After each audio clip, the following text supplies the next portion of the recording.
Hi hello ನಮಸ್ಕಾರ, welcome back to my YouTube channel. ಯಾರ್ಯಾರು ನನ್ನ ವಿಡಿಯೋನ ನೋಡ್ತಾ ಇದ್ರು ಲೈಕ್ ಮಾಡಿ, ಶೇರ್ ಮಾಡಿ ಮತ್ತು ನನ್ನ ಯೂಟ್ಯೂಬ್ ಚಾನಲ್ನ ಸಬ್ಸ್ಕ್ರೈಬ್ ಮಾಡಿ.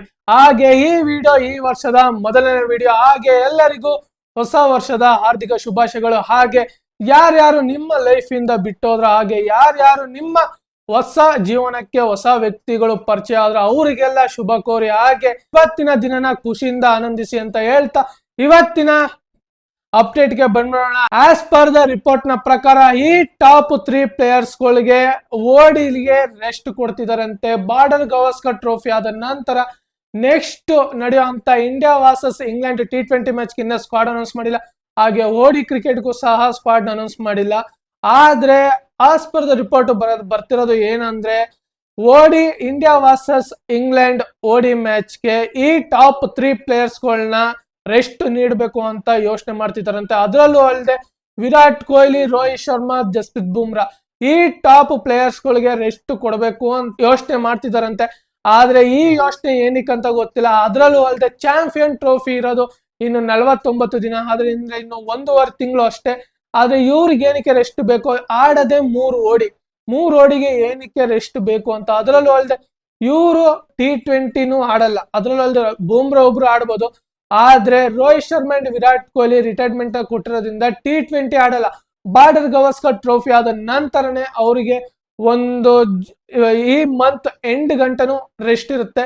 ಅದಾದ ನಂತರ ಓಡಿ ಸ್ಟಾರ್ಟ್ ಆಗೋದು. 3 ಓಡಿ ಅಂದ್ರೆ ಫೆಬ್ರವರಿ 12 ಗಂಟ ಇರೋದು ಓಡಿ. ಲಾಸ್ಟ್ ಓಡಿ ಇರೋದೇ ಫೆಬ್ರವರಿ 12. ಅಲ್ಲಿವರೆಗೂ ಅಂದ್ರೆ 15 ದಿನ ಒಂದು ಪ್ರಾಕ್ಟೀಸ್ ಆಗುತ್ತೆ ಒಂದು ಓಡಿ ಮೇಲೆ. ಅದರಲ್ಲೂ ಅಲ್ಲದೆ ಒಂದು ಟೀಮ್ ನ ಬಿಲ್ಡ್ ಮಾಡ್ಬೋದು ರೋಹಿತ್ ಶರ್ಮಾ ಅವರು ಕ್ಯಾಪ್ಟನ್ ಆಗಿ. ಆದ್ರೆ ಏನಕ್ಕಂತ ಗೊತ್ತಿಲ್ಲ, ಇವ್ರಿಗೆ ರೆಸ್ಟ್ ಅವಶ್ಯಕತೆನೇ ಇಲ್ಲ. ಅದರಲ್ಲದೆ ಇಲ್ಲಿ ಆಡ್ತಿರೋ ಪರ್ಫಾರ್ಮೆನ್ಸ್ ಬೇರೆ, ಹಾಗೆ ಓಡಿಲಿ ಆಡೋ ಪರ್ಫಾರ್ಮೆನ್ಸ್ ಬೇರೆ.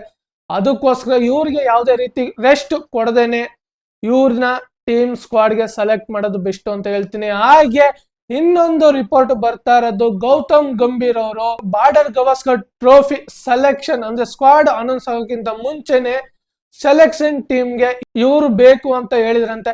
ಆದ್ರೆ ಸೆಲೆಕ್ಟರ್ಗಳು ಇವ್ರನ್ನ ರಿಜೆಕ್ಟ್ ಮಾಡಿದಾರಂತೆ. ಅದರಲ್ಲೂ ಅಲ್ಲದೆ ಯಾರು ಅಂದ್ರೆ ಚೇತೇಶ್ವರ ಪೂಜಾರ, ಇವರು ಬಾರ್ಡರ್ ಗವಾಸ್ಕರ್ ಟ್ರೋಫಿಗೆ ಇವ್ರು ಮೇನ್ ಪ್ಲೇಯರ್ ಬೇಕೇ ಬೇಕು ಅಂತ ಗೌತಮ್ ಗಂಭೀರ್ ಅವರು BCCI ಮಾಮೂಲಿ ಅಜಿತ್ ಅಗರ್ಕರ್ ಮಾಮೂಲಿ ಟೀಮ್ ಸೆಲೆಕ್ಟರ್ಗಳಿಗೆ ಮುಂದೆ ಇಟ್ಟಿದ್ರಂತೆ ಅಪೀಲು. ಆದ್ರೆ ಟೀಮ್ ಸೆಲೆಕ್ಟರ್ಗಳು ಇವ್ರನ್ನ ಬೇಡ ಅಂತ ರಿಜೆಕ್ಟ್ ಮಾಡಿದ್ದಾರೆ. ಅದಕ್ಕೋಸ್ಕರ ಇದು ಇವಾಗ ಬರ್ತಿರೋಂತ ರಿಪೋರ್ಟ್. ಇದು ಮುಂಚೆ ಅಂತೂ ಏನು ರಿಪೋರ್ಟ್ ಬಂದಿರಲಿಲ್ಲ. ಯಾವಾಗ ಇಂಡಿಯಾ ಈ 3 ಮ್ಯಾಚ್ ಒಂದು ಫಸ್ಟ್ ಮ್ಯಾಚ್ ಬಿಟ್ಟು ನೀವು ಈ 3 ಮ್ಯಾಚ್ ಒಂದು ಮ್ಯಾಚ್ ಡ್ರಾ, ಈ ಮ್ಯಾಚ್ ಸೋತ್ರು, ಅದಕ್ಕೋಸ್ಕರ ಇಂಥ ರಿಪೋರ್ಟ್ಗಳು ಬಂದೇ ಬರುತ್ತೆ.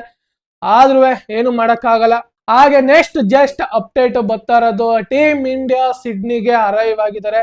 ಹಾಗೆ ಮುಂದೆ ನಡೆಯುವಂತ 5th ಟೆಸ್ಟ್ ಮ್ಯಾಚ್ ಇಂಡಿಯಾಗೆ ವೆರಿ ವೆರಿ ಇಂಪಾರ್ಟೆಂಟ್. ಅದರಲ್ಲೂ ಅಲ್ಲದೆ WTCಗೆ ಇಂಡಿಯಾ ಕ್ವಾಲಿಫೈ ಆಗ್ಬೇಕು ಅಂದ್ರೆ ಈ ಮ್ಯಾಚ್ ನ ಗೆಲ್ಲೇಬೇಕು. ಅವಾಗ 2 ಟೀಮ್ಗಳು ಸಹ 2 ಮ್ಯಾಚ್ಗಳು ಗೆದ್ದಿರುತ್ತೆ. ಆದ್ರೆ ಇಂಡಿಯಾ ಕ್ವಾಲಿಫೈ ಆಗ್ಬೇಕು ಅಂತ ಅಂದ್ರೆ ನೆಕ್ಸ್ಟ್ ನಡೆಯುವಂತ ಆಸ್ಟ್ರೇಲಿಯಾ ಅಂಡ್ ಶ್ರೀಲಂಕಾ ಈ ಟೆಸ್ಟ್ ಸೀರೀಸ್ ನ ಇಂಡಿಯಾ ತಲೆ ಇಟ್ಟು ನೋಡ್ಬೇಕು ಅಷ್ಟೇ. ಇವರಿಬ್ರಲ್ಲಿ ಏನಾಗುತ್ತೋ ಅವಾಗ ಇಂಡಿಯಾ ಕ್ವಾಲಿಫೈ ಆಗೋದು. ಅದರಲ್ಲೂ ಅಲ್ಲದೆ ಆ ಟೆಸ್ಟ್ ಮ್ಯಾಚ್ ನಡೆಯೋದು ಶ್ರೀಲಂಕಾದಲ್ಲಿ, ಶ್ರೀಲಂಕಾ ಹೋಮ್ ಗ್ರೌಂಡ್.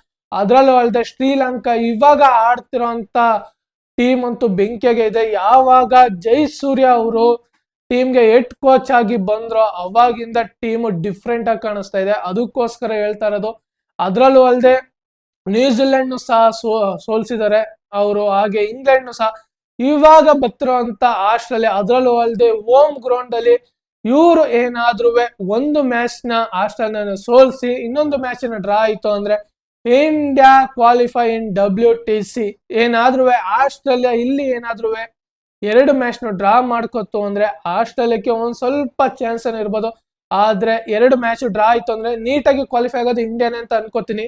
ಆದ್ರೆ 2-2 ಆ ಶ್ರೀಲಂಕಾನ ಮ್ಯಾಚ್ ವಿನ್ ಆದ್ರೆ ಶ್ರೀಲಂಕಕ್ಕೂ ಹೋಗುವಂತ ಚಾನ್ಸ್ ಅಂತೂ ತುಂಬಾ ಇದೆ. ಹಾಗೆ ಈ ಮ್ಯಾಚ್ ಆಸ್ಟ್ರೇಲಿಯಾ ಏನಾದ್ರೂ ಒಂದು ಮ್ಯಾಚ್ ಗೆದ್ದು ಬಿಡ್ತು ಅಂದ್ರೆ ಇಂಡಿಯಾಗಂತೂ ಫುಲ್ ಬ್ಯಾಕ್ ಎಂಡ್ ಆಗೋಗುತ್ತೆ. WTC ಫೈನಲ್ಗೆ ಹೋಗೋ ಕನ್ಸಂತೂ ಮುಚ್ಚೋಗುತ್ತೆ. ಇಂಥ ಸಿಚುವೇಶನ್ ಗಳೆಲ್ಲ ಬರಬಾರ್ದಿತ್ತು. ಆದ್ರೆ ಎಲ್ಲ ತಂದ್ಕೊಂಡಿರೋದೇ ನಮ್ಮ ಇಂಡಿಯನ್ ಟೀಮ್. ಇವ್ರೇನಾದ್ರೂ ಬಾರ್ಡರ್ ಗವಾಸ್ಕರ್ ಟ್ರೋಫಿಲಿ ಒಂದು ನೀಟಾಗಿ ಆರಾಮಾಗಿ ಡ್ರಾ ಮಾಡ್ಕೊಳ್ಳೋ ಮ್ಯಾಚ್ ನ ಸೋತಿದ್ರು. ಇನ್ನು 10 ಅವರ್ಸ್ ಆಡಿದ್ರೆ ಆರಾಮಾಗಿ ಗೆಲ್ಬೋದಿತ್ತು. ಅನಗತ್ಯವಾಗಿ ಹೊಡೆದಂತ ಸುಮಾರು ಶಾಟ್ ಗಳಿಂದ ಇಂಡಿಯಾ ಈ ಮ್ಯಾಚ್ ನ ಸೋತಿದೆ. ಆದ್ರೆ ಏನು ಮಾಡಕ್ಕಾಗಲ್ಲ, ವೇಟ್ ಮಾಡಿ ನೋಡೋಣ WTC ಗೆ ಯಾರು ಕ್ವಾಲಿಫೈ ಆಗ್ತಾರೆ ಅಂತ. ಆಲ್ರೆಡಿ WTC ಗೆ ಕ್ವಾಲಿಫೈ ಆಗಿರೋದು ಸೌತ್ ಆಫ್ರಿಕಾ. ಅವರಂತೂ ಫಸ್ಟ್ ಪ್ಲೇಸ್ ಆಗಿ ಕ್ವಾಲಿಫೈ ಅಂತೂ ಆಗ್ಬಿಟ್ಟಿದ್ದಾರೆ WTC ಫೈನಲ್ ಗೆ.